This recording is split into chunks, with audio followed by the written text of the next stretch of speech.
Well, welcome. Today we are going to be talking about interest. We're going to be looking at different ways that we use interest, and we're looking at whether it's simple interest or compound interest. We'll do a couple of problems and a couple of examples. I have a PowerPoint presentation here to share with you today. And hopefully we can work our way through the slides here. I do have a lot of examples, and I think intuitively we probably all know what interest is because we deal with it every day, whether we're lending money to friends or we're borrowing money from the bank or we're borrowing money from friends. You probably hear the word interest probably on a daily basis, and certainly you think about your money and you want to earn more interest. Today we're going to take the conceptual idea of interest and break it down into calculating it using various problems and examples. So let's get started. Okay, great.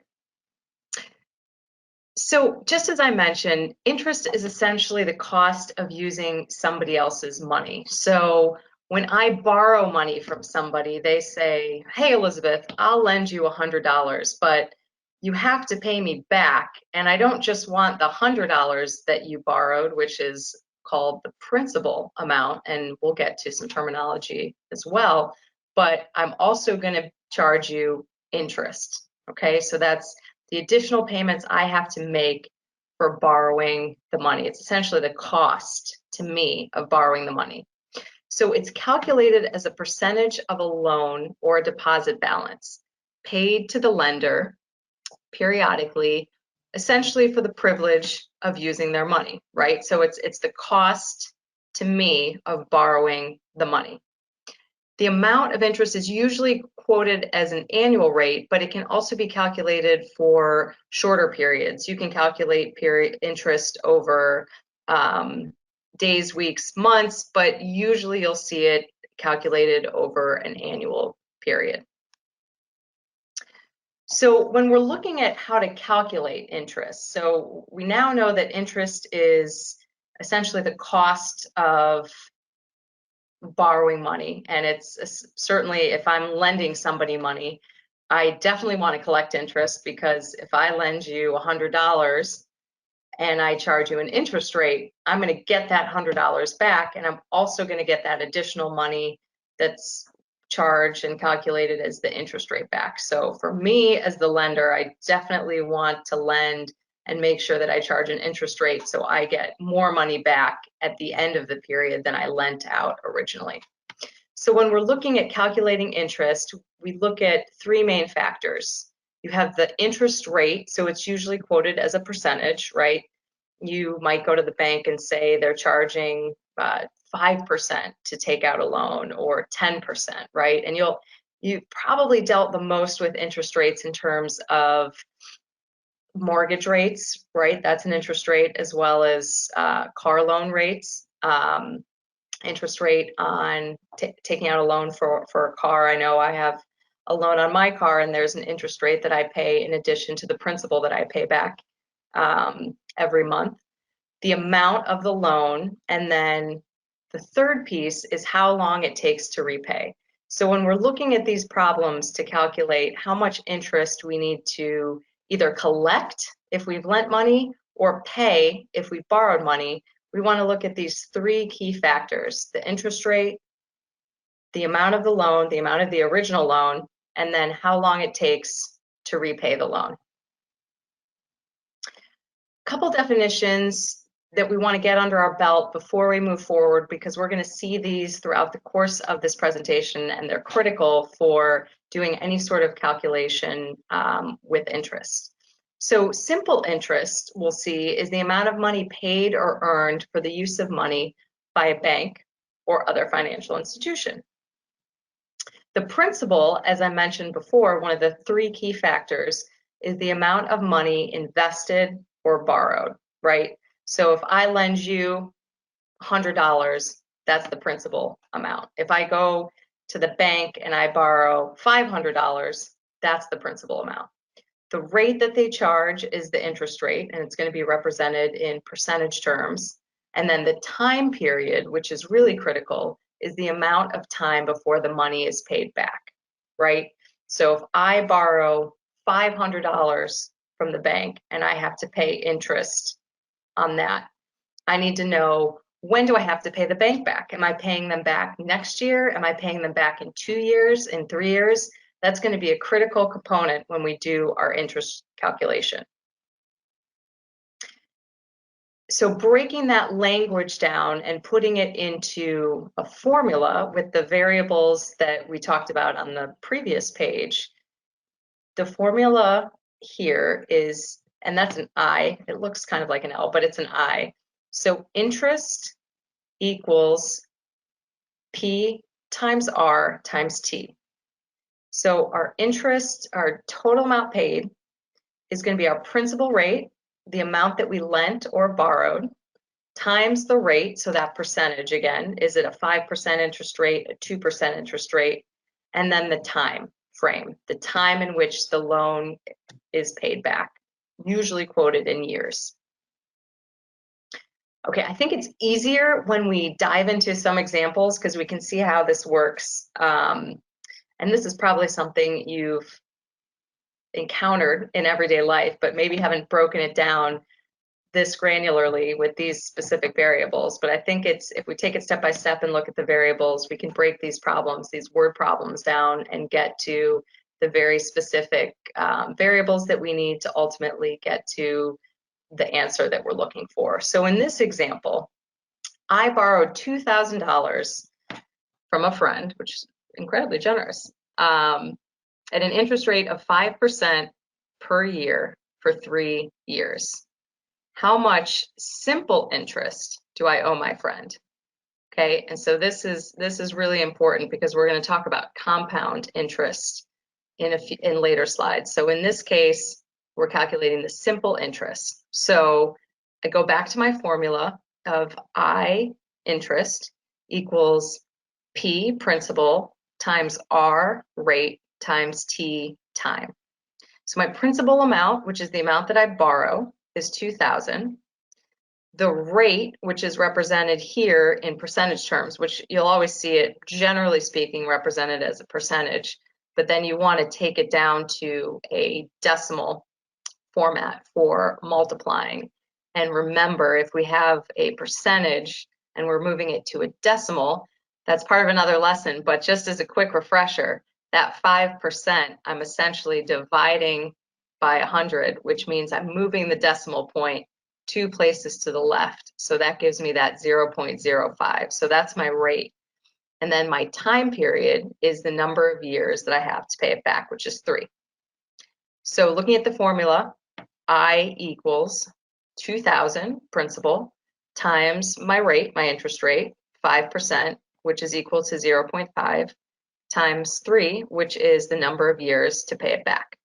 So I will owe my friend $300 in interest. Okay, let's look at another problem.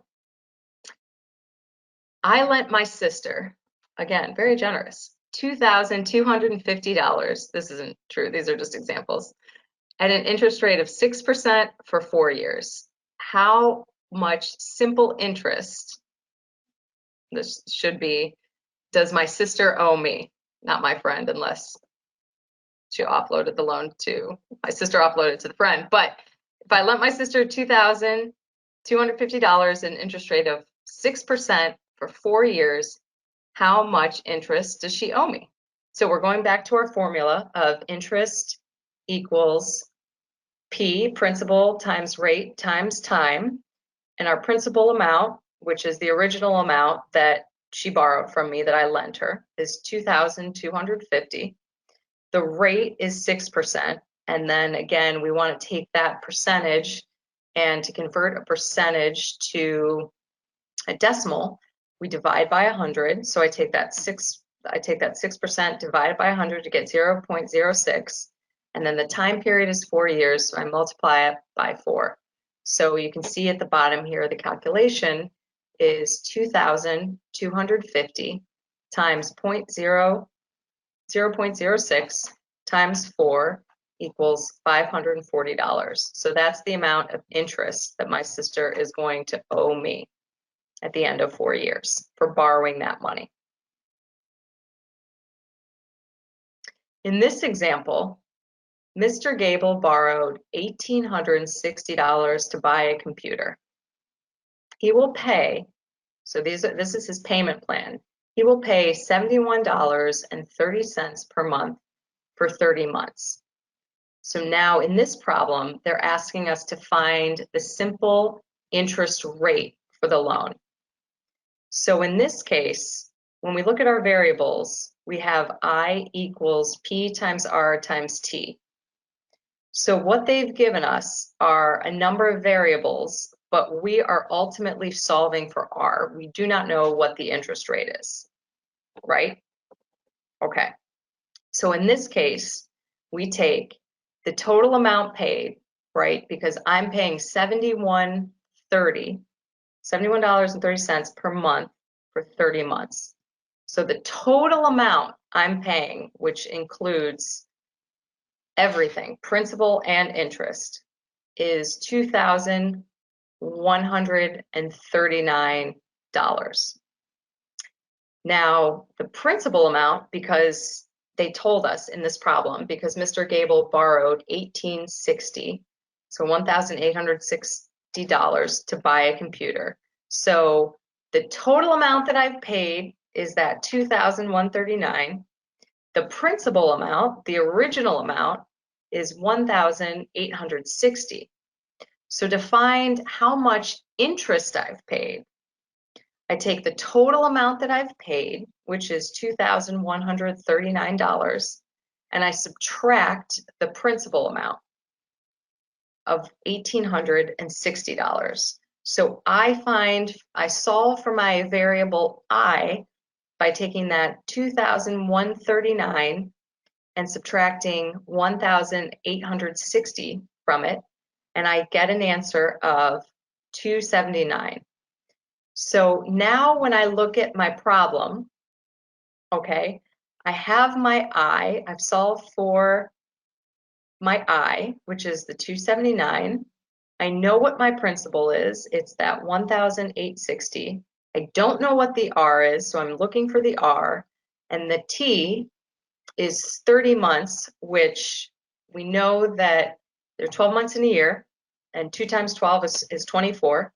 So when I divide the 30 by the 12 months, I get 2.5 years. So now we have all of our variables except one, which is R, which is the rate, and that's what we're solving for. So I set up my problem and I set up my equation.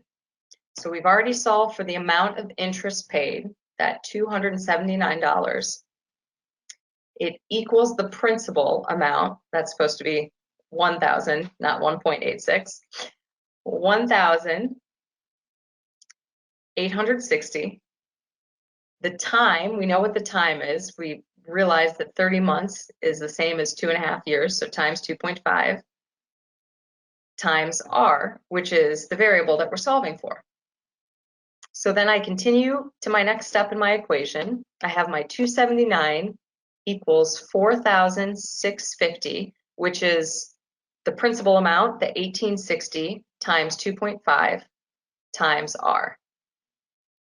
And then to solve for R, I take the 279. I need to divide both sides by, I need to get R isolated on its own side, right? I can't have the 4,650 next to the R. I want to get R alone on that one side of the equation so that I can figure out what R equals.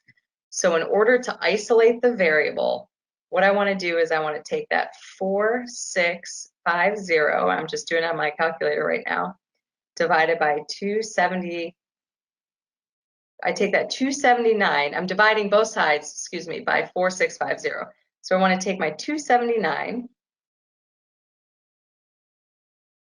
divided by 4,650, and I get 0.06. And we know that to convert from a decimal to a percentage, multiply by 100. So that 0.06 then becomes 6%. So in this case, I had all of my variables except for my rate, so I was solving for my interest rate. And in this example, the interest rate is 6%. Okay, let's look at another example. Michael deposited $300 in a savings account that paid 6% simple interest. He made no deposits or withdrawals, so he didn't touch the money for 5 years. How much money was in his account at the end of 5 years? Okay, so now we need to do our calculations. And because in this problem it said he didn't make any withdrawals or deposits, so he didn't touch his money grew over that time period.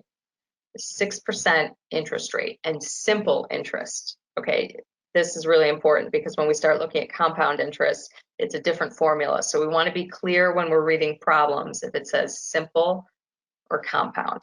So in this case, it's simple interest. So I go back to my formula. Interest equals principal times rate times time. So in this case, we're looking for I. I know that the principal amount is the amount that Michael deposited. So that's the original amount, that 300. They told me in the problem that that savings account is earning an interest rate of 6%. So I take that 6% and I convert it to the decimal format so I can multiply it out. So the rate is the 6% equals 0.06. And then in the problem, it gives me the T, which is the time.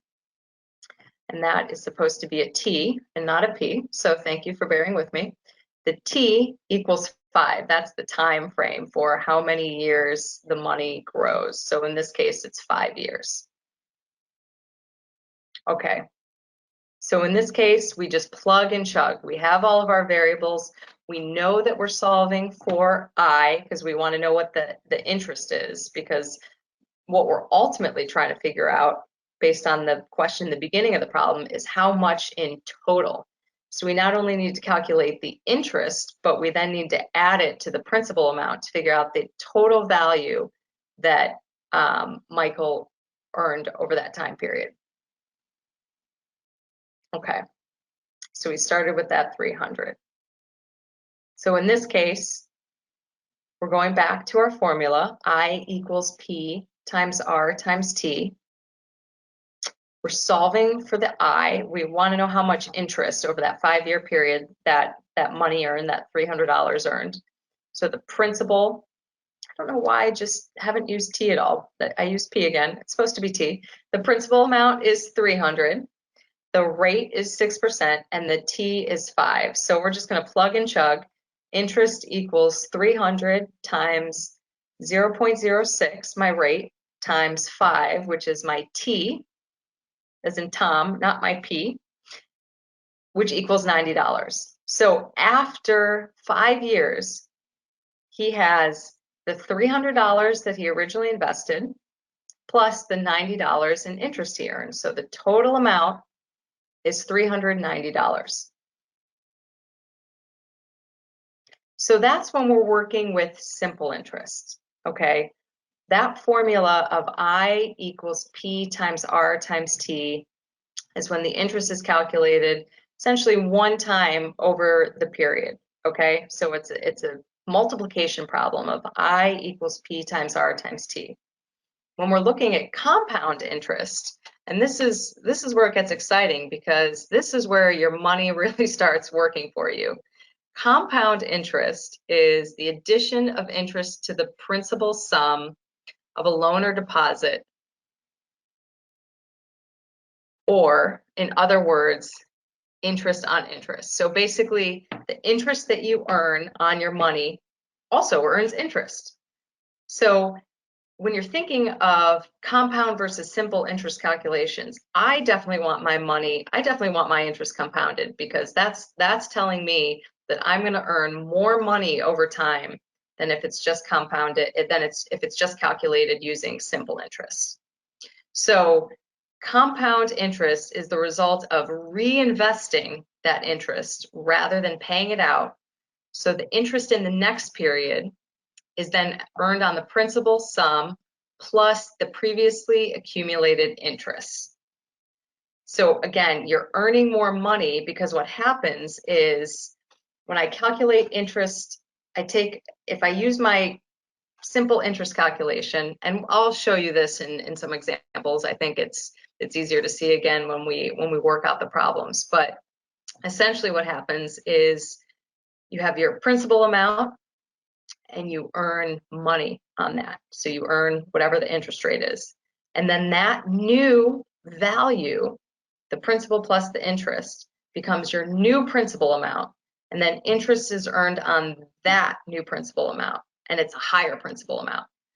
So then at the end of that year, you have a new principal amount, and then it continues on and it continues growing. So your principal keeps growing every year, and you continue to earn interest on that increasing principal. So over time, your money is going to increase at a faster rate than it would if you're just calculating simple interest on your money. Okay, so again, better to see this through examples, I think, than to talk theoretically, but important to understand the fundamentals of it. Okay, so in this case, the way the compounding works is if I deposit $100 and the interest rate compounds annually at 10%, right? So I have my 10%. I'm going to move that to the rate format, which is I'm going to divide that 10 by 100 to get my 0.1. So after 1 year, I have the $100. This is my total amount that I've earned. I have my $100 plus the interest rate. So this, you can see, I didn't write it here, but I hope you guys can see that this is exactly the same formula that we used for compounding simple interest, because if you kind of hide the 100 here, and let's not look at that for 1 second. If I want to figure out what my interest calculation is, remember I equals principal times rate times time. So I've got my principal of 100, I've got my rate of 10%, 0.10, and then my time times 1. So after 1 year, I could have put a little times 1 there, but after 1 year, I've got $100, which is my principal, plus the amount of simple interest I earned, which is $10 or $110. So that's the total amount. The interest earned on that $100 was $10 because it was 10%. And then when I look at the end of the year, I took that $100, I invested it, earned 10%. And at the end of that 1 year, I have $110. Now, here's where the compounding part comes into play. And this is where it gets really fun. And if you're investing money, it becomes really good. So that $110, when I go into my second year, becomes my new principal amount. So that's my starting point. So then I'm going to earn 10% because the interest is compounded every single year, interest is charged. So I'm going to earn 10% on that $110, okay? So that 110 becomes the new principal. And then I'm using the same formula that I used for year 1 in year 2. I start with my new principal amount of $110. I add the amount of interest I earned, which is 10%. So the interest rate doesn't change when we compound interest. It's still that 10% every single year. So I'm now earning 10% on that new principal amount of $110. So my total is my new principal amount of $110 plus the interest that I earned on that $110, which is $11, to give me a total of $121. So it continues to grow. Now, when we look at our compound interest rate formula, we're gonna transition from what is essentially our simple interest calculation to our compound interest calculation. So, reminder that our simple interest calculation is interest equals our principal, so the amount that we've lent or borrowed, times the interest rate, times the number of years that we've either borrowed or lent the money. So I equals P times R times T. For compound interest, we're gonna use the same variables, and it's very, very similar, but what we're doing is we're now using exponents, okay? And that's when you multiply a number by itself, it's the same as raising it to a power. So in this case, what we're going to do is we're going to take the interest equals our principal amount times 1 plus our interest rate raised, so exponent, to the number of years that we're either borrowing or lending the money. So this is going to be the formula that we're going to look at for compound interest. And you can always remember when you're simply multiplying numbers out, like we do in our simple interest calculation of the I equals P times R times T, whenever you have a formula, whether you're doing interest or just any sort of algebraic equation, and you're raising a number to a power, right? So that's the T, the small t, that's raising it to the power of T. If it was 2 years, that T would be 2. If it was 3 years, that T would be 3. When you raise a number to a power instead of just multiplying it, you are essentially increasing the value at a faster rate. So it's going to go up faster. So remember that. Now, let's break down this problem again in a little bit of a different way. So we said we had $100 and we're going to earn 10% on that money. So I can do the problem in a couple different ways. The first way we did it, and the way we did it on the last slide, was we took the 100 plus, right? So our principal amount, 100, plus our principal amount times our interest rate of 10%, which is then supposed to give us the 110, not the 100. So I don't even know if I can edit this while I'm in here. Can I do that? No. Oh no. Let me jump back here. Let me just edit this so I don't confuse you guys, because I mistyped this. All right, so that's our 110. There we go.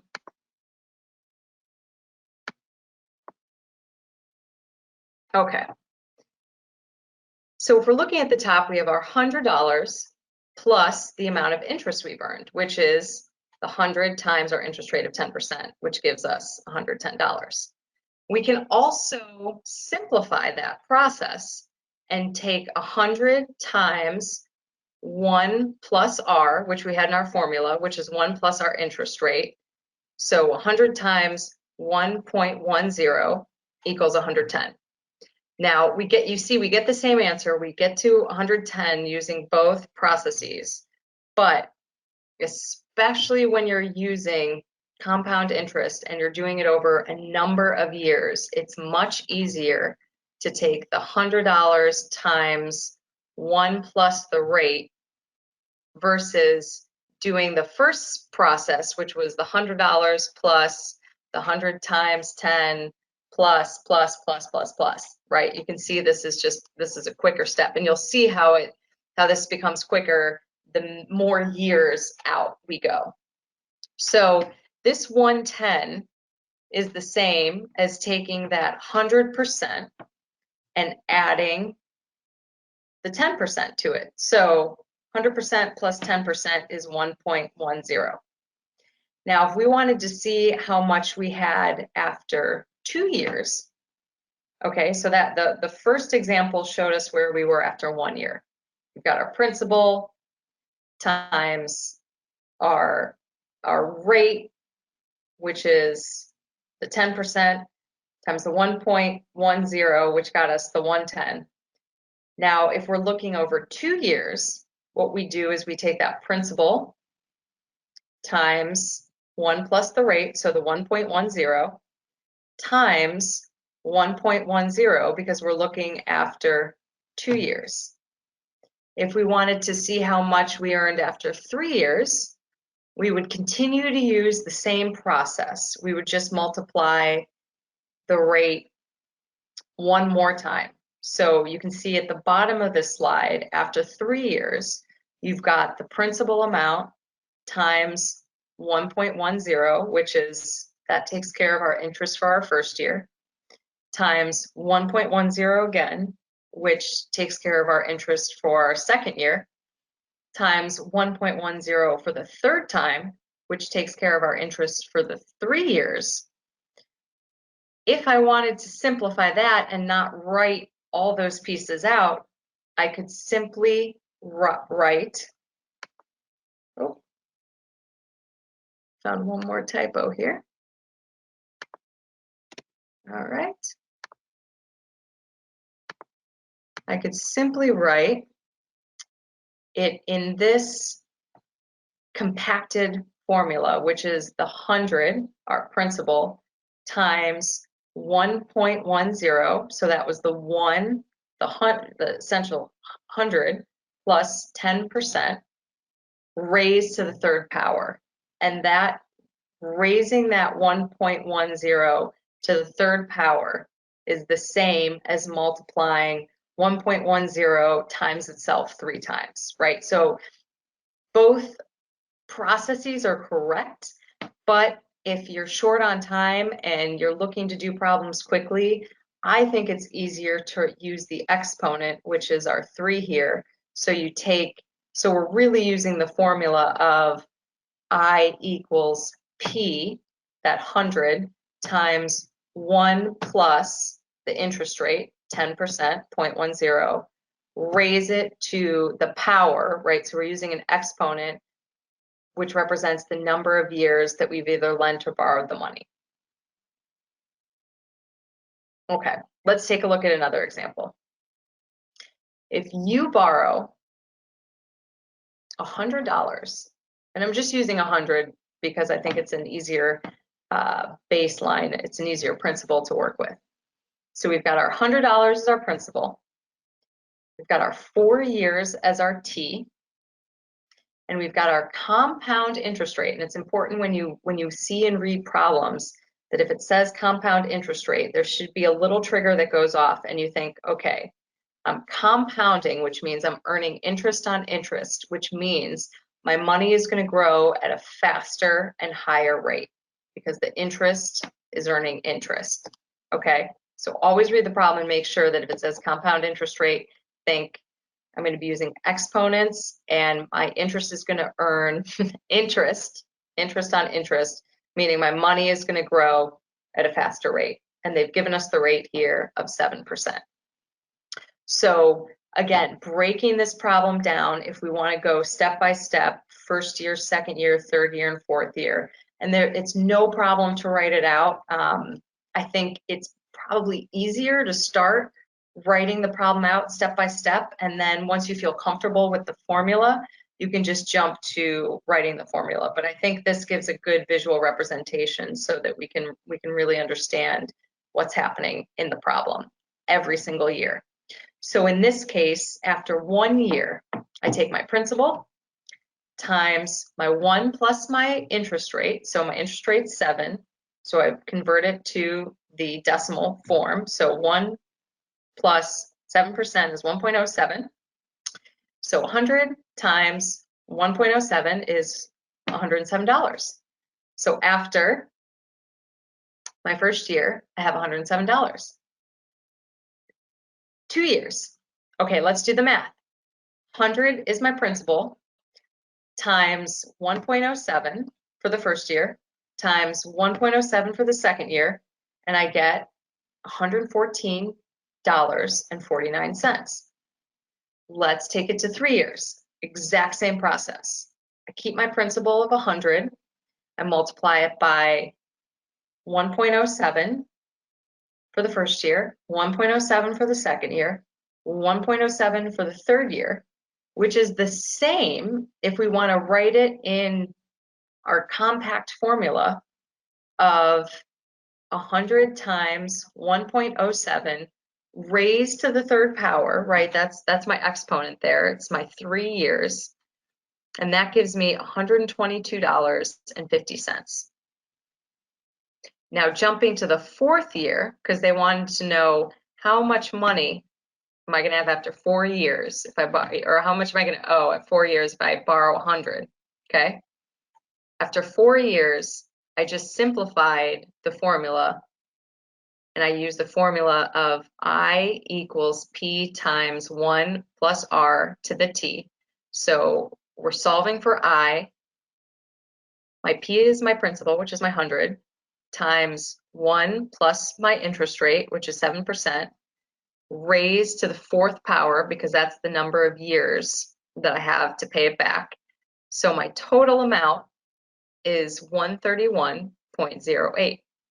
So you can see that over time, the money continues to grow, okay? Okay, let's look at another example. What is the total amount of money in an account where $600 is invested?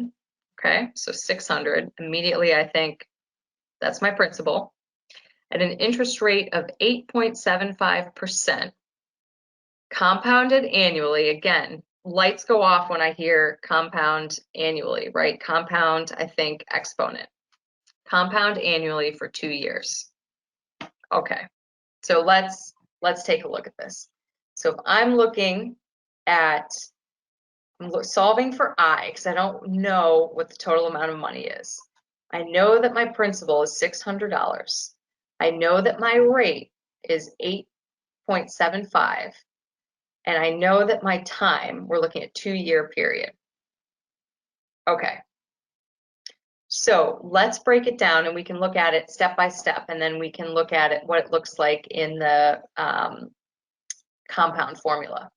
So if I'm doing it year by year, and I'm looking and I'm using my simple formula, my I equals PRT, I have my I, which is what I'm solving for, my P, my principal, $600, times my rate, and I've added the 1 to my rate so that I don't have to do that extra addition step, because what I could also do in this problem is take 600 plus 8.75% times 600, but this is just consolidating that step by multiplying it by the 1 plus my interest rate.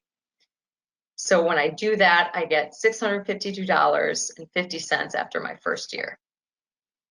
If I was using this same process for my 2nd year period to figure out what it would look like after 2 years, would take that 600 times 1.0875 times 1 plus my rate for the first year, again times 1 plus my rate, that 1.0875 for my 2nd year.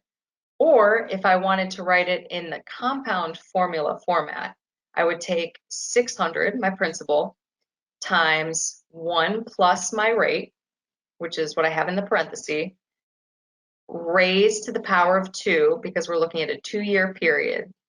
So the total amount of money to answer this question is 7, after 2-year period, compounding annually at 8.75%, is $709.59.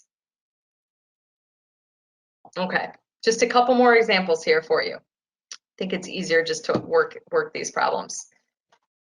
What is the total amount of money in an account where $5,000 is invested at an interest rate of 5%, compounded annually for 3 years? Okay. So again, what I like to do when I read a problem like this is I want to line up my variables and figure out, what do I have? What did they give me in the problem? And then what am I solving for? What is my question mark? And again, my eyes are tuned to reading this carefully, and I immediately see compounded interest here because it's compounded annually. So a little light bulb goes off, and I think, okay, it's going to be a number that grows quickly, and if I'm going to use my compound formula, I'm going to need to use exponents. So let's see what we have here. We have our formula. Our interest or total amount equals principal times 1 point R, or 1 plus rate, to the t, which is the time frame. So we're solving for I, right? Because they want to know what the total amount of money is at the end of this 3-year period. So they've given us these values. They've given us 5,000, which is our principal amount. They've given us our rate, our interest rate of 5%. And they've given us our time period, which is 3 years. So I can do this step by step if I want to do it using the simple formula. And then we'll get to the compound formula where we use the exponents. But here you can see after the first year, I've taken the $5,000, multiplied it by 1 plus my interest rate, right? Which again, just as a reminder, is the same process as if I took my $5,000 and I added 5% times $5,000. This just consolidates the step by adding 1 plus the interest rate. So 5,000 times 1.05, I get my $5,250 at the end of the first year.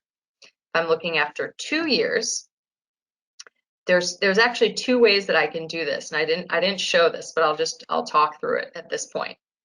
If I'm looking after 2 years, I can take, again, my original amount and take my $5,000 times 1.05, which is 1 plus my interest rate, and that again, as we've done above, gives us our first year value.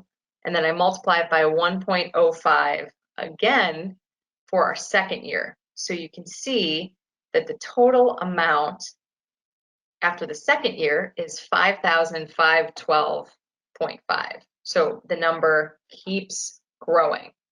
Now, what I could have done, and I didn't put this in here, but I want to make you guys aware of it, is I could have, if I'm looking at my second year, I could have taken my first year new principal, that $5,250, used that as my new principal after my first year, and multiplied it by 1.05, which would get me to my 5,512.5. Either way is fine, but you can see that what happens is your amount goes up and you keep earning interest on an increasing amount, which is why it continues to increase. So after 3 years, again, if we're kind of doing the step-by-step process, I take my 5,000, my principal, times 1.05 for the first year, times 1.05 for the second year, times 1.05 for the third year.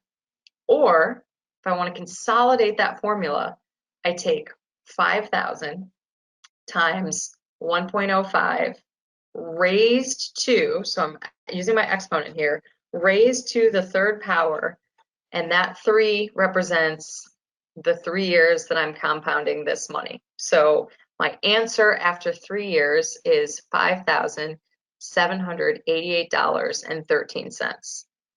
Now, again, another way I could have done this, instead of writing out the 5,000 times 1.05 to the 3, is I could have taken my new principal that I earned after 2 years, because after 2 years, my principal plus my interest that I earned is 5,512. So that becomes my new principal value, and I could have taken the 5,512 and multiplied it by 1.05 to get me to that 5,788. Either way is correct. It's just a different way of solving the problem.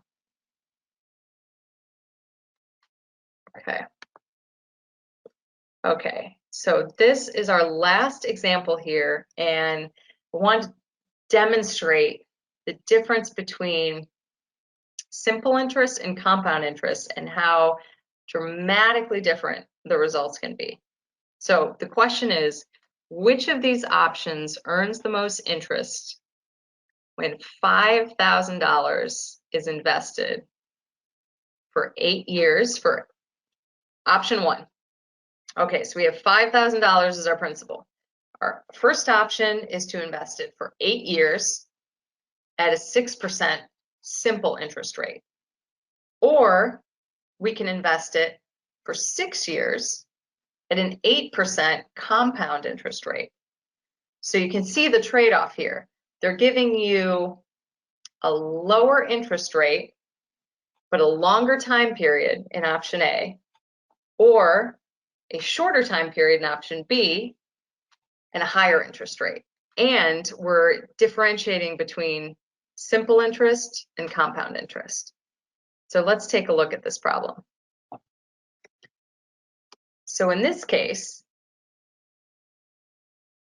okay, this after 8 years, so our interest equals 5,000, which is our principal. And this is, remember, compounded, it's simple interest. So we have our 5,000 times 6%, which is 0.06 for 8 years, which gives us our total interest amount of 2,400. Okay.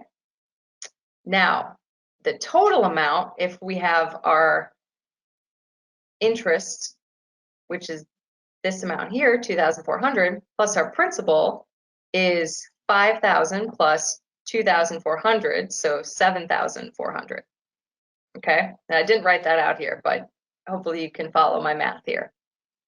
Now, if we're looking at compounding interest, we're looking at a shorter time period, but a higher interest rate. So we're using our formula, interest equals principal times 1 plus, so 1 point R, which is 1 plus our interest rate, raised to the exponent to the power of whatever time period we've been given. So in this case, our interest is what we're solving for. Our principal is 5,000.